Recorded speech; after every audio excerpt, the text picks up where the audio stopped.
murakoze cyane mu by'ukuri nibyo twongeye kugirirwa ubuntu bwiza bwo kongera kubonana mu gihe cyari gishize dukoranye kiriya kiganiro cy'uburyo nahinduwe mu maraso ya Yesu.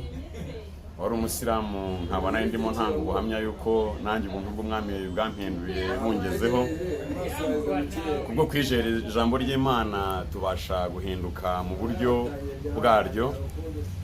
Numvaga natangiza isengesho ritoya kugira ngo ibi bintu bihabwe agaciro kuko Imana aho idukuye heza. Ababireba mwese murabona ko byanahinduye isura bitandukanye n'iby'ubushize.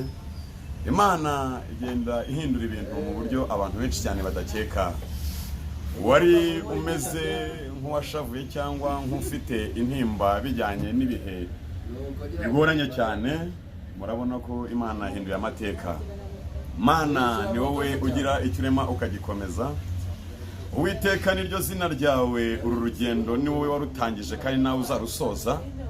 Twongeye guhagarara mu ijambo ryawe tuvuga ngo Mana ni wowe ugira icyo urema ukagikomeza. Uwiteka Rajabu, none Imana mpinduriye izina, impindura umuntu mushya.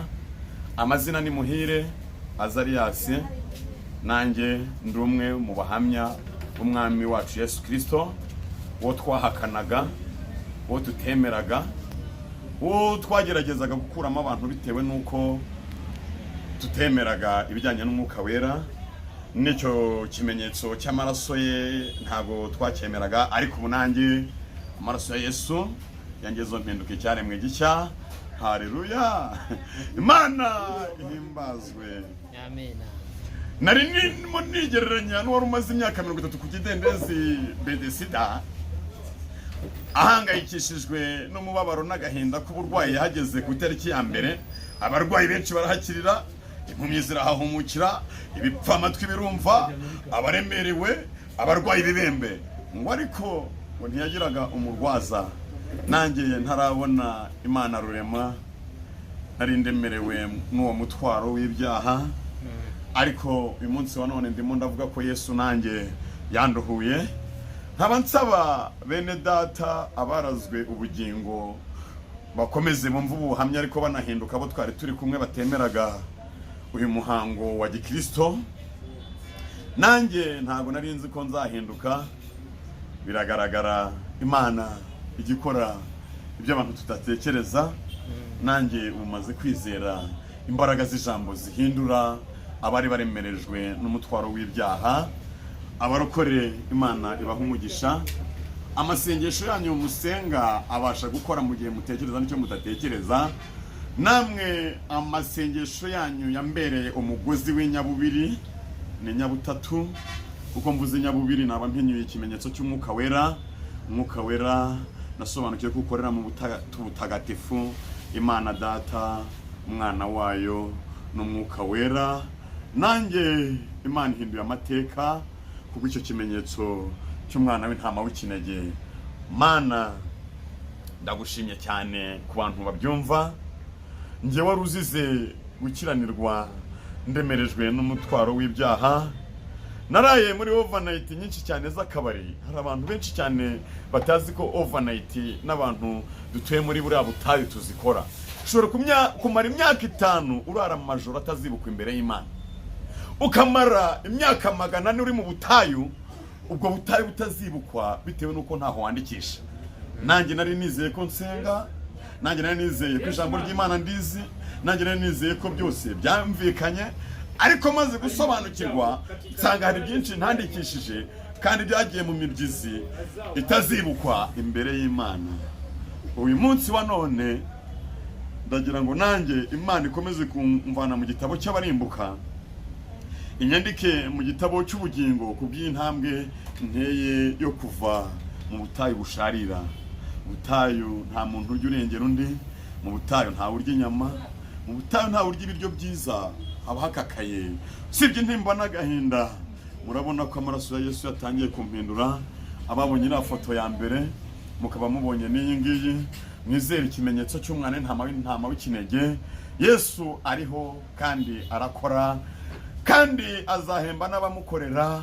Aho azagusanga niho azaguhembera. Nagusanga mu bujura, ubwo uzahemberwa ibyo ngibyo. Nagusanga mu murimo w'Imana, azaguhembera iby'umurimo w'Imana. Nagusanga mu busambanyi, azaguhembera umwanya agusanzemo. Nagusanga mu businzi, uzahemberwa ubusinzi Yesu agusanzemo. Niba yarafashe kiboko agasohora abacururizaga mu nzu y'Imana, akabakubita kiboko ababwira yuko inzu y'Imana itagomba kuba igururiro ry'ibintu n'amatungo yabo n'inuma n'intungura, uyu munsi wa none ntabwo azagirira imbabazi umuntu azasanga mu busambanyi. Nanjye niyo mpamvu ndimo gucika izi mbwa zandumaga ibirenge z'ubusambanyi. Nari umunyehirari rikomeye cyane, nta mugore wanshakaho, ubuhehesi bwari munyishe. Abagore mwese munzi ko icyo kintu cy'ubusambanyi mumbabarire, nanjye nari ntarasobanukirwa iby'aya maraso ya Yesu, ariko mwese mumbabarire nakoraga ibyaha kuko nari imbata yabyo. Ubu ndasaba imbabazi abagore bose nasambanyije mu buryo bwo kubeshya. Abo nahemukiye mbabeshya benshi cyane se, nabo nabeshya ko mbaha amafaranga nkabacika mu buriri. Mbega umutwaro w'ibyaha by'ubusambanyi warumbase, ariko nanjye Yesu yanduhuye uwo mutwaro w'ubusambanyi. N'ubusinzi bwari bundembeje, ariko ndimo ndagenda numva imbabazi z'Imana. Ubu nsigaye fanta n'amazi nkumva biryoha kuruta byeri. Yesu wandutiye byeri na za mitsingi barata. Uyu munsi wa none nanjye nizeye kuba icyaremwe gishya mu buryo butangaje. Nemeye guhinduka no guhindura igihugu cyanjye n'abagituye, isi yose n'abayirimo. Abankurikiranye bose mumbabarire abo nibye mu buryo bw'ururimi, mumbabarire abo nahemukiye mumpashije noneho kwatura bihambaye. Abantu nanyaze ibyabo barimo kureba iyi sura muyibabarire. Iyi sura yahindutse bushya kuko ntabwo ikiri muri rwa rwego rwo guhemuka. Mumbabarire abantu bose bandebaho inenge, niyo mpamvu nakoresheje ifoto yanjye kugira ngo mbabarirwe ubutumwa uhabwa agaciro, kandi nanjye ubwanjye Imana nayo imbabarire. Abantu bayo mbasabye imbabazi, n'Imana nyisabye imbabazi. Ndetse maze imyaka 12 ntandukanye n'umugore bitewe n'ibyo bintu by'ubusinzi no guferera mu murimo. Ajya mu rusengero ariko mbeshya, umugore wanjye yanze kumva ibintu mbeshya atandukana nanjye. Icyo nacyo ni ikibazo nahuye nacyo kubera ko nari umusambanyi utabasha kwita ku rugo rwanjye ngo ntunganye inshingano zarwo. Umugore wanjye n'umwana wanjye ntabwo namusaba kugaruka kuko hari igihe atanabyemeraga ngo ni imitwe ndimo guteka, ariko nagenda abona kugenda guhinduka gutunguranye nawe azahinduka angirira imbabazi. Kunda bayoneri aho uri n'umwana wanjye w'imfura w'umukobwa ugize imyaka 12, nsabye imbabazi n'umuryango wanjye. Ubwo ndagusaba imbabazi kuko ntago nasaba imbabazi abo hanze n'abo hirya, ariko urugo Imana yampaye kuruyobora rwarananiye. Nubwo habaho intambara zikomeye cyane, nta mugore uzashinzwa icyaha kizashinzwa umugabo, kuko Bibiliya itubwira ko abagore ari inzabya zoroshye. Niyo mpamvu manitse amaboko nk'ingabo itsinzwe nsaba imbabazi z'urugo rwanjye nahemukiye mu ubwo buryo. Nabaye umugabo gitoya, Imana imbabarire, n'umuryango wanjye umbabarire. Numvaga nasoza mu ubwo buryo, nazakomeza ncumbukura ibi bintu kuko nanjye ndumva umuriro w'ijuru urimo kumbiramo, ariko nasoresha akaririmbo kugira ngo nanjye numvemo amaraso ya Yesu. Ngo amaraso yamenetse yankuyeho urubanza, narabohowe ndaririmba kuko nzi yuko yababariwe. Umviriza wa musozi we nkwibwirire, nafashe ibendera ry'urwibutso, reka mbabwire narahindutse, nahinduye izina angira undi mushya. Shemye Imana muri ubwo buryo.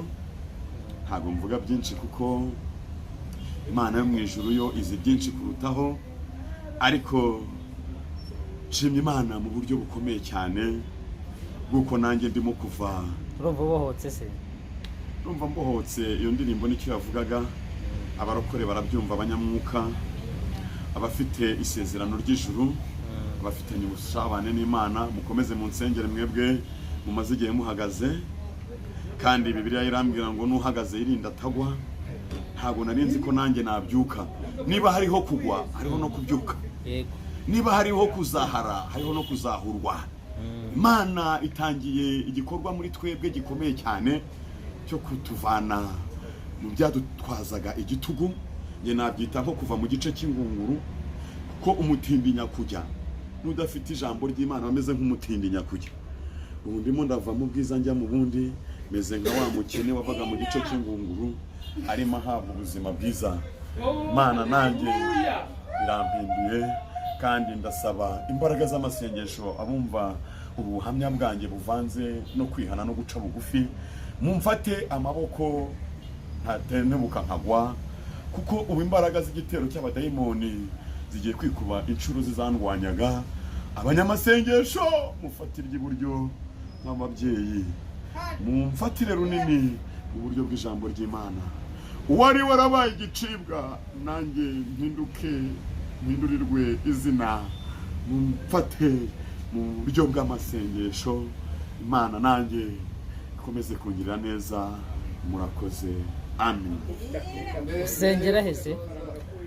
Ubu nari ntarabona urusengero kuko nari maze imyaka irenga 12 ibyo bintu by'urusengero ntabizi, ariko ubu ngubu ngiye gushaka umukozi w'Imana nanjye umutima wanjye wanyoboraho, kuko abakozi b'Imana ni benshi. Andambikeho ibiganza, anzane mu rugo rushya rwa data, amvane ahari hantwaje igitugu, ngere mu nzu ya data, kuko ubwo ni nabwo ngiye gutangira guterana kwera. Mbere yo gusoza ntabwo watanga nomero zawe n'abantu bakeneye kugusengera bakajya baguhamagara kugusengera? Nomero ndatanga izo urimo kumfasha, kuko na telefone ndimo gukoraho ntabwo ari yanjye. Bibaye ngombwa telefone izo nazitanga, ariko natanga izo urimo kumfasha ibi bintu kugira ngo bibashe kugera ku bantu bafite umutwaro wo kunihira abantu barembejwe n'uyu mutwaro w'ibyaha. Nabaha izawe.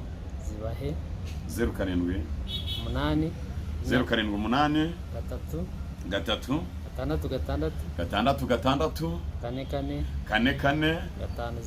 50. Iyo ni Inyarwanda.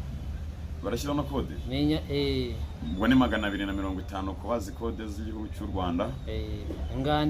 Ingande nayo 07 6 iyo ni ingande. 4 9 9 6 1 2 3 iyo ni ingande. Imana imuha umugisha, Imana imwongerere kuba nanjye agerageje kunkura aho narindi mu bwo buryo bwo kuzaharirayo. Abantu bashaka kugufasha kugusengera bagahamagare kuri nimero. Nizo nomero ntanze nanjye nizo nzajya mbonekaho, hageze igihinduka mu buryo bw'itumanaho nabo babimenya, kuko uyu murimo urakomeje, kuko nyirawo afite umugambi mwiza kuri twebwe n'abakorekije kugenda bahinduka. Ndabizi hazahinduka benshi kuri njyewe, kuko benshi bari bazi ko bitakunda, ariko muri Yesu biremera. Sezera abantu. Yesu arabihinduye, nibi ngibi mureba n'ibindi akomeje gukora nabyo ndifuza ko mwabibona. Yesu ni muzima, Yesu ariho, kandi arakora. Niko mbasezeye mw'iyo ndamukanyo y'abana b'Imana. Amen. Amen.